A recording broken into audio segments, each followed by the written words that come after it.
Assalamualaikum warahmatullahi wabarakatuh. Perkenalkan kami dari kelompok 8 Internet of Things kelas C Fakultas Hukum Universitas Diponegoro. Di video ini kami akan menjelaskan mengenai hukum benda. Namun sebelum memasuki inti video, izinkan kami untuk memperkenalkan diri terlebih dahulu. Baiklah, perkenalkan nama saya Amalza, lalu dilanjutkan dengan rekan saya. Halo, perkenalkan nama saya Kansalia Nadim. Halo, perkenalkan nama saya Rif'atul Salma.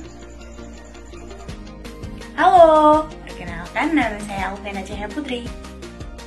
Nah, baiklah, sekian perkenalan dari kami. Saatnya menuju ke materi. Selamat menonton!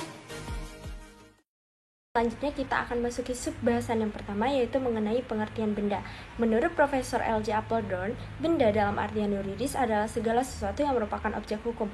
Sedangkan menurut pasal 499 KUH Perdata, benda atau zat ini adalah segala sesuatu yang dapat menjadi objek hak milik. Dalam KUH Perdata, zat memiliki dua arti, yaitu barang yang berwujud dan barang yang tidak berwujud. Lalu subbahasan kedua mengenai pengertian hukum benda. Hukum benda ini berasal dari bahasa Belanda, yaitu zakenrecht. Menurut Profesor Sudiman Karto Hadiprojo, benda adalah semua kaidah hukum yang mengatur apa yang diartikan dengan benda dan mengatur hak-hak atas benda tersebut. Adapun menurut Profesor L.J. Appledorn, hukum kebendaan adalah peraturan mengenai hak-hak kebendaan. Jadi, hukum benda adalah peraturan-peraturan yang mengatur hak-hak kebendaan yang sifatnya mutlak. Subbahasan ketiga mengenai sistem pengaturan hukum benda. Bagaimana sistem pengaturan hukum benda? Dia menggunakan sistem tertutup. Artinya orang tidak dapat mengadakan hak-hak kebendaan baru selain yang sudah ditetapkan dalam undang-undang. Jadi, hanya dapat mengadakan hak kebendaan terbatas pada yang sudah ditetapkan dalam undang-undang. Baiklah, selanjutnya subbahasan akan dibahas oleh rekan saya Kansa Alia. Baiklah, selanjutnya saya akan menjelaskan mengenai macam-macam benda. Berdasarkan KUH Perdata, benda dibagi dalam beberapa macam, yaitu benda berwujud dan benda tidak berwujud, seperti yang sudah dijelaskan di awal tadi. Lalu ada benda bergerak dan benda tidak bergerak, lalu ada benda yang dapat dipakai habis dan benda yang tidak dapat dipakai habis. Kebendaan bergerak dapat dihabiskan apabila dipakai menjadi habis dan dihabiskannya menjadi berguna. Sedangkan kebendaan bergerak dikatakan tidak dapat dihabiskan apabila kebendaan yang dipakai menjadi tidak habis namun nilai ekonomisnya berkurang. Lalu ada benda dalam perdagangan dan benda di luar perdagangan. Dikatakan benda dalam perdagangan apabila dapat menjadi pokok suatu perjanjian, dan benda di luar perdagangan sebaliknya, sehingga barang tersebut tidak dapat dihibahkan atau diwariskan. Lalu ada benda yang dapat dibagi dan benda yang tidak dapat dibagi. Selanjutnya, saya akan menjelaskan mengenai asas-asas hukum benda. Menurut Prof. Sri Sudewi Sofan, ada 10 asas umum dari hukum benda. Namun berhubung dengan keterbatasan waktu, maka saya hanya akan menjelaskan beberapa di antaranya. Yang pertama merupakan hukum yang memaksa atau Dwiegenrecht. Lalu yang kedua dapat dipindahtangankan.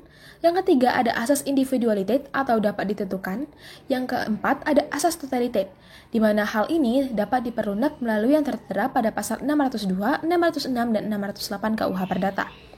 Lalu ada asas yang tidak dapat dipisahkan atau Onspitsbarheid.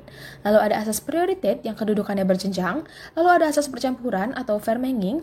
Lalu ada asas perlakuan yang berlainan terhadap benda bergerak dan benda tidak bergerak.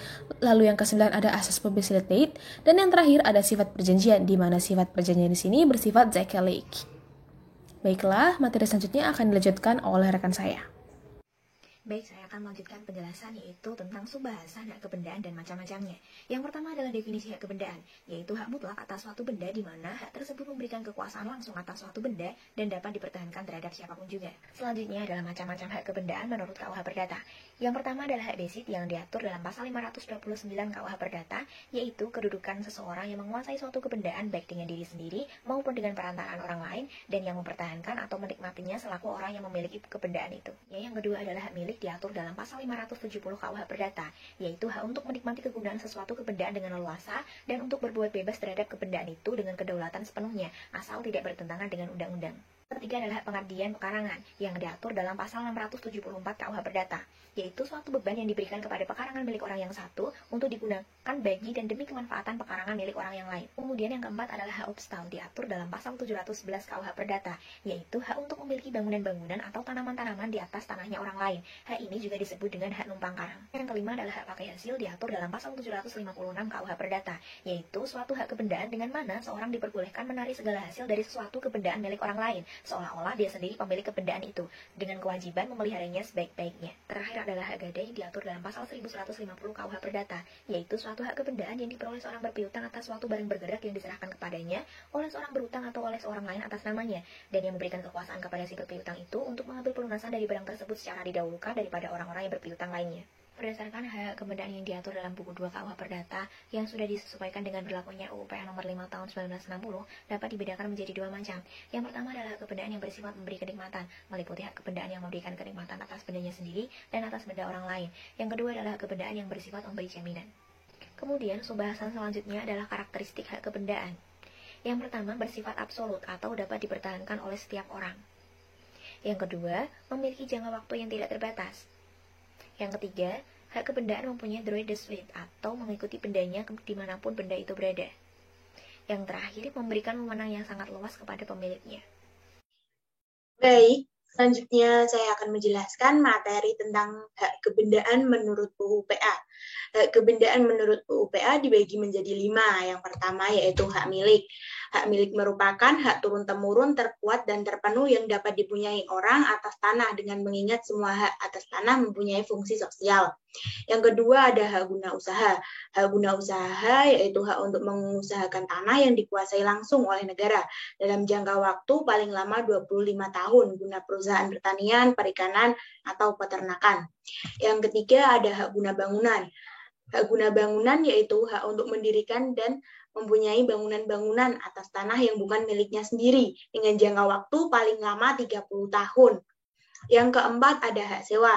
Hak sewa merupakan hak seseorang atau suatu badan hukum mempergunakan tanah milik orang lain atau keperluan bangunan dengan membayar kepada pemiliknya sejumlah uang sewa. Dan yang terakhir ada hak guna air. Materi selanjutnya yaitu cara memperoleh hak kebendaan. Cara memperoleh hak kebendaan dibagi menjadi 7. Yang pertama dengan pengakuan, yang kedua dengan cara penemuan, yang ketiga dengan cara penyerahan, yang keempat dengan cara daluarsa, yang kelima dengan pewarisan, yang keenam dengan cara penciptaan, dan yang terakhir dengan ikutan atau turunan. Selanjutnya ada materi tentang cara menghapus hak kebendaan. Cara menghapus hak kebendaan dibagi menjadi 4. Yang pertama yaitu benda lenyap atau musnah. Yang kedua karena dipindah tangankan. Yang ketiga karena pelepasan hak. Pemilik melepaskan benda tersebut. Dan yang terakhir karena pencabutan hak. Dengan syarat harus didasarkan undang-undang atau dilakukan dengan kepentingan umum. Dengan ganti rugi yang layak. Baik, sekian dan terima kasih. Baiklah, sekian pemaparan materi dari kelompok kami. Semoga bermanfaat. Dan jangan lupa like, comment, and share ya teman-teman. Terima kasih.